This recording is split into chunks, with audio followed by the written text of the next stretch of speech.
Hi boys and girls, this is Officer Leake and I've come to you to read a book. One of my favorite books, Walter the Farting Dog. It's by William Cotswinkle and Glenn Murray and the illustrations are by Audrey Coleman. Walter the Farting Dog.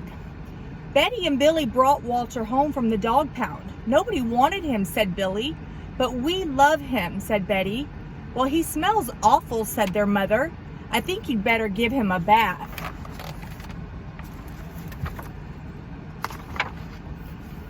Mother walked in and said, he still smells awful. And that's when they got the first clue, the telltale bubbles in the water. He's probably just a little nervous, said Mother hopefully. His stomach must be upset.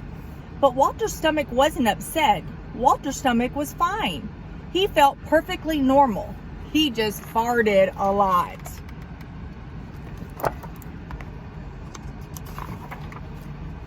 He did it when he bathed. He did it when he played with Billy and Betty. He did it when he walked around the house. He did it in the dining room.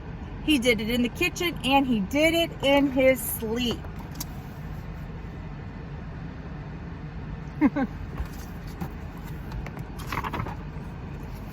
That dog farts morning, noon, and night, said Father. He can't help it, Daddy, said Betty and Billy. They didn't mind Walter's farts. So what if he farts, Billy said to Betty when they were alone in their room with Walter. Betty agreed. Walter agreed too. He sat there looking innocently around, farting. Take him to the vet, said Father.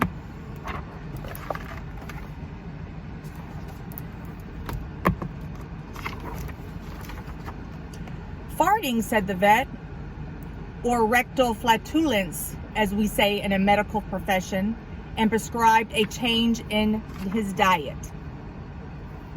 They gave Walter every kind of dog food, but he still farted. They tried him on cat food. They gave him hot dogs, hamburgers, and lettuce and tomato sandwiches. They gave him fried chicken. They gave him rabbit food. They made him a vegetarian. No matter what the dog eats, he turns it into farts, roared Father.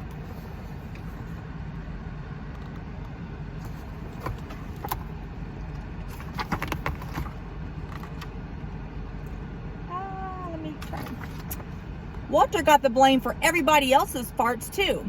If Uncle Irv let one slip, he just went around and stood near Walter. Then all he had to say was, Walter! And everyone would look at poor Walter.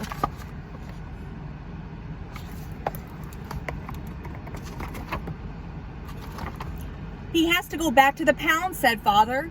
No, Daddy, please, begged Betty and Billy. Don't send Walter away. He goes tomorrow, said Father.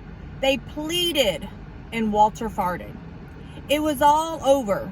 That night, Betty and Billy cried in their beds, and Walter looked at them unhappily. Oh, Walter, said Betty, you've got to stop farting because Father is going to send you back to the pound tomorrow, said Billy.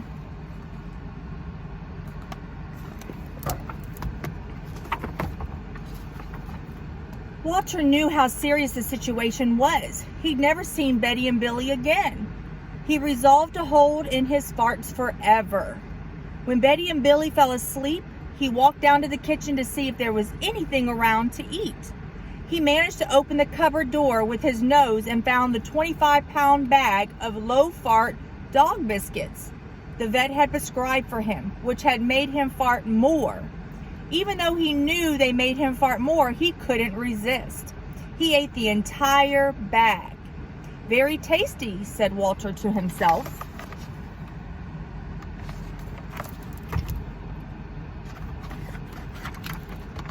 And then he went and laid down on the sofa.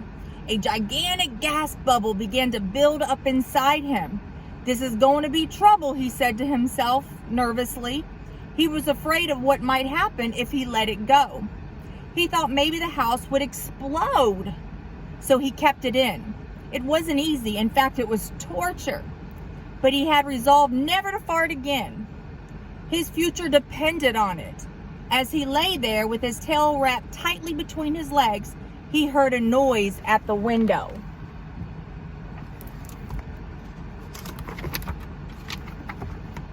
He watched it slowly open. A pair of burglars came through. They dropped silently into the kitchen. "Watch out for that dog," said one of the burglars. "He won't bite," said the other. "He's a wimp." Walter might have bitten them, except he was so filled with gas he couldn't move. They tied a rag around his snout so that he couldn't bark. "Okay," whispered the first burglar. "Let's clear the place out." They took everything they could get their hands on. Walter wanted to stop them, but he was having unbearable gas pains. He rolled on his back and waved his paws in the air. He gnashed his teeth. "We've got it all," said the second burglar. "Let's go."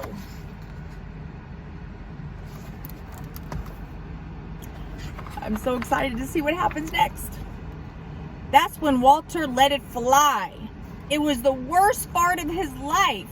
It made a tremendous noise and shot him across the room. A hideous cloud filled the air. The burglars clutched their throats, unable to breathe. With tears in their eyes, they raced for the window.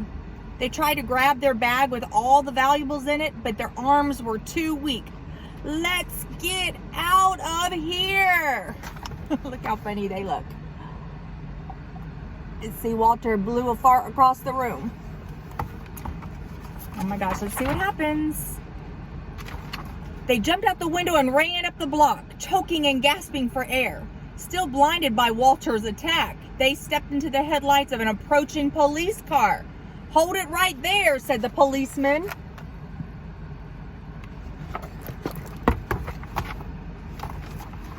When Father and Mother came down in the morning, they found the open window, and they saw the big bag with their valuables in it, and Walter was sitting beside it. He still had the rag tied around his snout. You'd have to say he looked heroic. "He saved the silverware," cried Mother. "He saved the VCR," cried Father. "Good dog, Walter. You're our dog, even if you do fart all the time."